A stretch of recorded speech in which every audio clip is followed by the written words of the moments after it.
जब भी इस मंत्र की ध्वनि गूंजती है तो दिलों में भक्ति और शांति का अनुभव होता है। लेकिन क्या आपने कभी सोचा है कि इस मंत्र का जादू कैसे पूरी दुनिया में फैल गया? आइए जानते हैं उस अद्भुत यात्रा की कहानी जिसे आज हम सब इस्कॉन के नाम से जानते हैं। इस्कॉन, जिसे international society for Krishna consciousness के नाम से जाना जाता है। इसकी स्थापना 1966 में न्यूयॉर्क में श्रील भक्ति वेदांत स्वामी प्रभुपादा जी द्वारा की गई थी। उन्होंने भगवान श्री चैतन्य महाप्रभु के दिव्य संदेश को पश्चिमी दुनिया में फैलाने के लिए इस संगठन की नींव रखी। श्री चैतन्य महाप्रभु, जो स्वयं भगवान कृष्ण के अवतार थे, उन्होंने 16वीं सदी में भक्ति आंदोलन की शुरुआत की, जो बाद में इस्कॉन के रूप में पूरी दुनिया में फैला।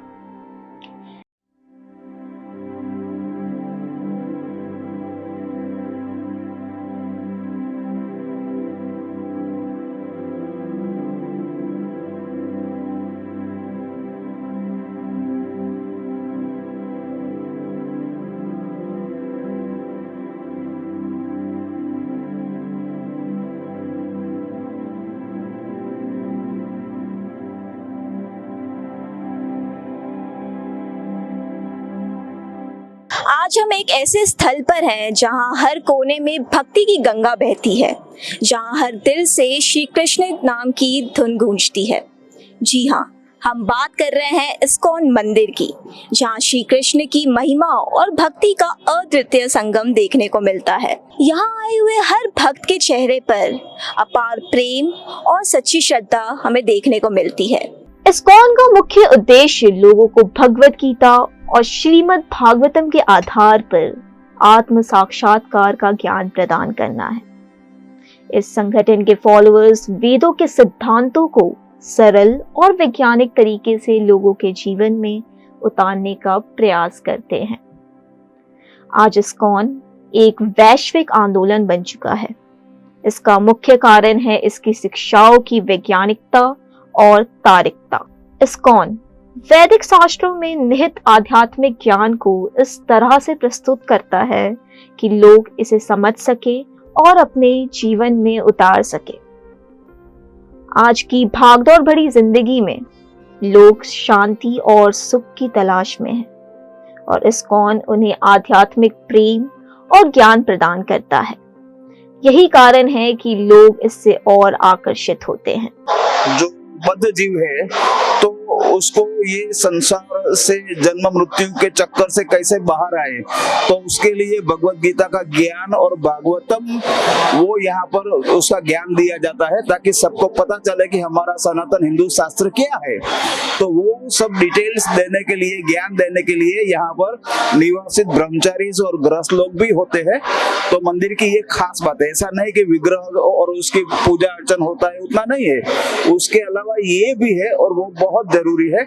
और इस्कॉन का दूसरा एक महत्व का कार्य वो भी है कि वे लोग स्कूल कॉलेज में जा करके इस्कॉन मंदिर में हमारे कृष्ण भगवान का प्रचार करते हैं, ताकि वो सबको पता चले कि भाई हाँ, हमको ये फॉलो करना है।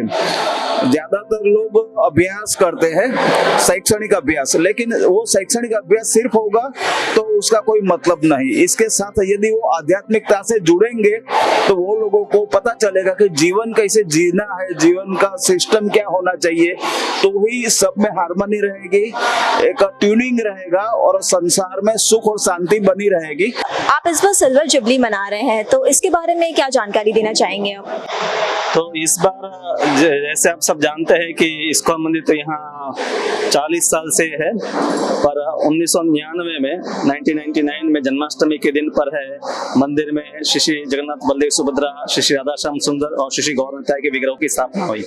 और इस जन्माष्टमी को इसको 25 साल पूरे होने आ रहे हैं। और इसी रजत जयंती का उत्सव मनाने के लिए बड़ौदा केरल विभाग में इस्कॉन बड़े बड़े कार्यक्रमों का आयोजन कर रहा है। जैसे पिछले संडे है सयाजीराव नगर गृह में एक कल्चरल सांस्कृतिक जो कार्यक्रम है इसका आयोजन हुआ, और इस शनिवार को है दीनदयाल उपाध्याय नगर गृह है आजवा रोड में, वहां पर भी सांस्कृतिक कार्यक्रम का आयोजन है। उसके अगले और 2 शनिवार को न्यू समा में जो स्कूल है उर्मी स्कूल, और और आत्मीय धाम है मांजलपुर में, वहाँ पर भी ऐसे बड़े सांस्कृतिक कार्यक्रम का आयोजन है। और इस साल क्योंकि 25 साल है तो और भी इस्कॉन से सब जुड़े हुए, जैसे पूज्य भक्ति विकास स्वामी महाराज यहाँ पर उपस्थित रहेंगे इस कार्यक्रम में। मंदिर को पूरा नया रंग लगाया गया है और मंदिर के जो झुम्मर है वो भी नए लगाए जा रहे हैं, तो पूरा भव्य उत्सव और भव्य तरीके से मनाने का पूरा आयोजन है। इस उत्सव से हम ये देना चाहते हैं कि पिछले 25 साल से इस्कॉन मंदिर हर इस बड़ौदा में कुछ भी आफत आई, कुछ जैसे कोरोना आया तो मंदिर ने हर दिन 5,000 10,000 लोगों को वितरण किया भोजन। हर रोज 1000 लोगों के लिए यहाँ पर भोजन का वितरण होता है।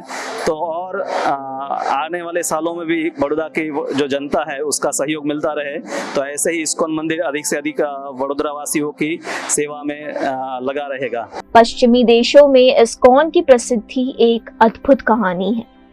श्री चैतन्य महाप्रभु ने 1500 के दशक में ही भविष्यवाणी की थी कि मेरा नाम हर नगर और गांव में गूंजेगा। ये भविष्यवाणी आज इस्कॉन के माध्यम से पूरी हो रही है। कई पश्चिमी भक्तों ने इस्कॉन के संपर्क में आकर अपने जीवन के वास्तविक उद्देश्य को समझा है। उनके अनुसार कृष्ण चेतना ने उनके सारे प्रश्नों का उत्तर दिया जिसे वे पहले कहीं नहीं पा सके थे। अकेले 11 वर्षों में इस्कॉन ने पूरी दुनिया में अपना विस्तार कर लिया। इस गति के पीछे का कारण है भगवान कृष्ण और उनके शुद्ध भक्त श्रील प्रभुपादा का आशीर्वाद। गीता के अनुसार जहां कृष्ण है वहां विजय है, और इस्कॉन इस सिद्धांत का साक्षात प्रमाण है।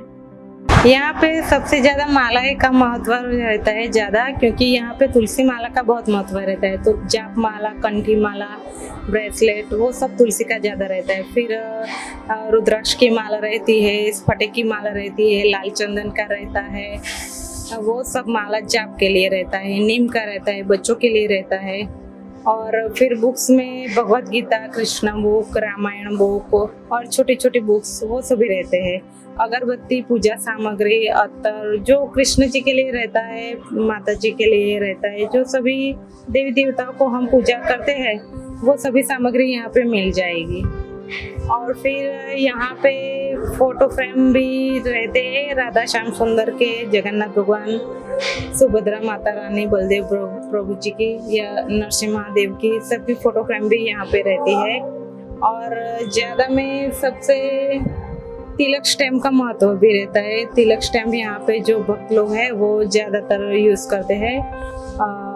गोपी चंदन रहता है, बांसुरी, जन्माष्टमी में बांसुरी का ज्यादा हमारे यहाँ भीड़ रहती है बांसुरी के लिए। और फिर जाप बैग, जो जाप करते हैं उसके लिए जाप बैग, जाप मालाएं, किचन, कृष्ण भगवान के ब्रोच, वो सब रहता है।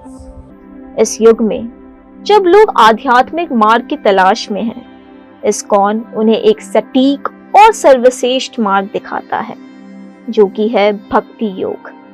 ये वही भक्ति आंदोलन है जिसने हमारे देश के मध्यकाल में संतों के माध्यम से भक्ति की लहर फैलाई थी। इस्कॉन गीता के अनुसार भक्ति को सबसे उत्तम मार्ग मानता है। इस्कॉन न केवल आध्यात्मिक ज्ञान प्रदान करता है बल्कि ये समाज सेवा में भी अग्रणी है। श्रील प्रभुपादा ने ये आदेश दिया था कि हमारे मंदिर के 10 किलोमीटर के दायरे में कोई भी भूखा नहीं सोएगा। इस आदेश का पालन करते हुए इस्कॉन के अनुयायी फूड फॉर लाइफ और अक्षय पात्र जैसी योजनाओं के तहत पूरे विश्व में लाखों लोगों को भोजन प्रदान कर रहे हैं। आज इस्कॉन के पास 421 मंदिर, 50 स्कूल, 90 रेस्टोरेंट्स और 60 स्वावलंबी फार्म समुदाय है। तो आप इस्कॉन से किस तरह से जुड़े और आपकी श्री कृष्ण की भक्ति की यात्रा की शुरुआत कैसे हुई? वैसे तो बचपन से ही रुचि थी भगवान धर्म के विषय में, लेकिन विशेष रूप से इस्कॉन के द्वारा एक कार्यक्रम चलता है, इस्कॉन यूथ फोरम के द्वारा कॉलेज के युवाओं के लिए। जब मैं कॉलेज में बी फार्मा कर रहा था उसी समय इस्कॉन से जुड़ा, फिर भगवत गीता पढ़ी, गीता के कोर्स किए और लगा कि कुछ समाज के लिए करना चाहिए, धर्म के लिए करना चाहिए। तो एक अच्छा विकल्प यहाँ पर देखा कि इसके माध्यम से भगवान की सेवा, समाज की सेवा की जा सकती है। इसलिए अगर कि इस्कॉन में फुल टाइम डिवोटी 2013 में मैंने ज्वाइन किया। और इस्कॉन से जुड़ने के बाद आपके जीवन में क्या सकारात्मक प्रभाव हुआ है? मुख्य रूप से तो मैं लाइफ स्टाइल देखता हूँ कि पहले जो विद्यार्थी जीवन में लाइफ स्टाइल थी और अभी जो जीवनचर्या उसमें बड़ा ज़मीन आसमान का फ़र्क है। दूसरा, बहुत सारी चीज़ें जैसे गुस्सा हो जाना बहुत जल्दी, और उसके अलावा मन का बहुत परेशान करना, ये सारी चीज़ों से पहले जूझा करते थे। लेकिन जब से भक्ति के मार्ग को अपनाया है, जब से अभ्यास किया है, तब से एक डेडिकेशन कह सकते हैं, और ये सब जो बुराइयां हैं इन पर ये तो नहीं कहूँगा कि विजय प्राप्त हो गई है, लेकिन ये पक्की बात है कि 80% तक ये चीज़ें कम हो चुकी हैं। तो ये एक अच्छा इम्पैक्ट, भक्ति का जो एक अच्छा इम्पैक्ट ये है जुड़ने के बाद कि लाइफ के पर्पस को समझा, और लाइफ के पर्पस को समझ के साथ ही साथ जो हमें प्यूरिफिकेशन करना, अपना शुद्धिकरण, उसमें बहुत अच्छा काम हुआ है। विदेश में भी इस्कॉन बहुत लोकप्रिय है, तो उसके पीछे का क्या राज है? देखिए, कृष्ण का अर्थ होता है सर्वाकर्षक, जो सभी को आकर्षित करने वाले हैं वही कृष्ण हैं। जैसे कोई अच्छी दवाई बनती है अमेरिका में, तो ऐसे नहीं कहते कि ये दवाई सिर्फ अमेरिका में रहेगी, बल्कि ये दवाई पूरे विश्व में जाएगी और सबको इसका लाभ होना चाहिए। ऐसी भगवान की भक्ति है, भगवान कृष्ण है। भगवान तो एक ही, भगवान तो दो नहीं हो सकते। तो जो भगवान की भक्ति है, गीता का जो ज्ञान है, वो सबके लिए है। गीता के ज्ञान में ऐसे नहीं, लोग गीता के ज्ञान में कहा गया कि मन को नियंत्रित करना है, तो मन हिंदू का भी हो सकता है, मुसलमान का भी हो सकता है, क्रिश्चियन का, सबका मन है। तो इसलिए मन तो सबके लिए है। तो भगवान का जो ज्ञान है, क्यों लोग कृष्ण की ओर आकर्षित हैं, उसका मुख्य कारण है गीता का ज्ञान। गीता का ज्ञान ऐसा है जो हर व्यक्ति के लिए, बच्चे से लेकर के वृद्ध व्यक्ति तक, जवान व्यक्ति तक, युवा व्यक्ति तक, सबको लाभकारी है। और वही गीता का ज्ञान लोगों को आकर्षित करता है, और अंततः लोग कृष्ण की ओर आकर्षित होते हैं। भगवान और युद्ध को कैसे आकर्षित किया इस्कॉन ने?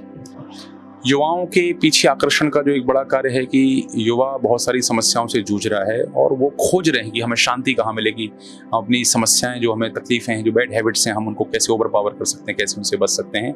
तो हम उनको काउंसलिंग देते हैं, सॉल्यूशंस देते हैं, सपोर्ट करते हैं, फैसिलिटेट करते हैं कि कैसे वो एक अच्छे नागरिक के रूप में, भारत के अच्छे नागरिक के रूप में, एक अच्छे अपने पारिवारिक जन के रूप में वो जीवन बिता सकते हैं। ये हम उनको सहयोग करते हैं, ऐसी शिक्षाएं देते हैं गीता के आधार पर, और वो शिक्षाएं उनको कारगर लगती, प्रभावी लगती, इसलिए बहुत सारे युवा इसमें जुड़ते हैं। जन्माष्टमी का क्या महत्व है? जन्माष्टमी भगवान के प्राकट्य का दिवस है। भगवान गीता में कहते हैं, यदा यदा ही धर्मस्य ग्लानिर्भवति भारत अभ्युत्थानम अधर्मस्य तदात्मानं सृजाम्यहम् परित्राणाय साधूनां विनाशाय च दुष्कृतां धर्म संस्थापनार्थाय संभवामि युगे युगे। जब जब पापाचार समाज में बढ़ते हैं, तो भगवान ऐसे दुष्टों को, राक्षसों का वध करने के लिए भगवान इस धराधाम पर प्रकट होते हैं, और उससे अधिक उनके जो भक्त हैं, उन भक्तों के साथ प्रेम पूर्वक आदान प्रदान करने के लिए भगवान प्रकट होते हैं। तो जन्माष्टमी वो समय है जब भगवान श्री कृष्ण इस धराधाम पर कंस इत्यादि राक्षसों के द्वारा, चाणूर, मुष्टिक, जरासंध जैसे राक्षसों के द्वारा बहुत अधिक उपद्रव किया जाने लगा, संत पुरुषों को सताया जाने लगा, तब भगवान प्रकट हुए, और प्रकट होकर के उन्होंने ऐसे असुरों का वध किया। तो वही उत्सव है जन्माष्टमी, जब आषाढ़ भाद्रपद पूर्णिमा के अष्टमी के दिन, भाद्रपद अष्टमी के दिन भगवान प्रकट हुए थे। मैं एक विशेष आग्रह हमारे जो करना चाहूँगा जन्माष्टमी के दिन, तो देखिए, धर्म के 4 स्तंभ होते हैं। वो होते हैं दया, तपस्या, सत्यता और शुचिता। ये धर्म इन 4 पैरों पर टिका हुआ है, और भगवान कृष्ण आते हैं कि धर्म की स्थापना हो। तो भारतीय होने के नाते, सनातनी होने के नाते, हम सबकी बड़ी महत्वपूर्ण जिम्मेदारी बनती है कि हम भी धर्म की स्थापना में कैसे सहायक बने। भगवान आते धर्म की स्थापना के लिए, तो हमें भी भगवान की सेवा करनी है, तो धर्म की स्थापना में सहायक होना चाहिए। और ये जो 4 धर्म के स्तंभ हैं, ये टूटते हैं 4 चीजों से। पहला है मांसाहार करने से। व्यक्ति मांसाहार करता है तो उससे धर्म का एक पैर, इसका नाम है दया, वो नष्ट होता है। दूसरा है धर्म का पैर तपस्या, और तपस्या नष्ट होती है नशा करने से। तो आजकल हमारे युवान बहुत ज्यादा गांजा वगैरह शराब में लगे हुए हैं। मैं कहूंगा कि आपकी सबसे अच्छी भेंट कृष्ण के लिए जन्माष्टमी पर होगी, आप इन नशे से दूर रहें। तीसरा बहुत महत्वपूर्ण है जो धर्म का स्तंभ है, क्लीनलीनेस, शुचिता। और शुचिता नष्ट होती है यदि कोई व्यक्ति अवैध स्त्री संग, अवैध पुरुष संग, वैवाहिक विवाह के अलावा यदि कोई स्त्री पुरुष संग कोई करता है गृहस्थ आश्रम के अलावा, तो उससे शुचिता नष्ट होती है। तो मैं विशेष रूप से सभी से और युवाओं से विशेष रूप से आग्रह करना चाहूंगा कि बचाइए अपने आप को। और चौथा होता है धर्म का स्तंभ, उसको कहते हैं सत्यता, ट्रुथफुलनेस। और सत्यता जाती है जुआ इत्यादि खेलने से। तो प्रलोभन तो बहुत है आपको जगह जगह कि ये कर लीजिए, ये खेल लीजिए, ये खेल लीजिए, लेकिन बचाइए उससे अपने आप को। तो हमारी वास्तविक जो जन्माष्टमी मनाना हमारा तभी पूर्ण होगा जब हम इन 4 सिद्धांतों को जीवन में अपनाएंगे कि नशा नहीं करना है, जुआ नहीं खेलना है, अवैध स्त्री गमन, अवैध पुरुष गमन नहीं करना है। इन 4 सिद्धांतों जो हम जीवन में अपनाएंगे, तो ये हमारी भगवान श्री कृष्ण को इस जन्माष्टमी पर सबसे अच्छी भेंट होगी, और यही हमारे प्रेम का वास्तविक उनके लिए प्रदर्शन होगा कि भगवान जिस उद्देश्य के लिए आए उस उद्देश्य में हम उनके सहायक बने।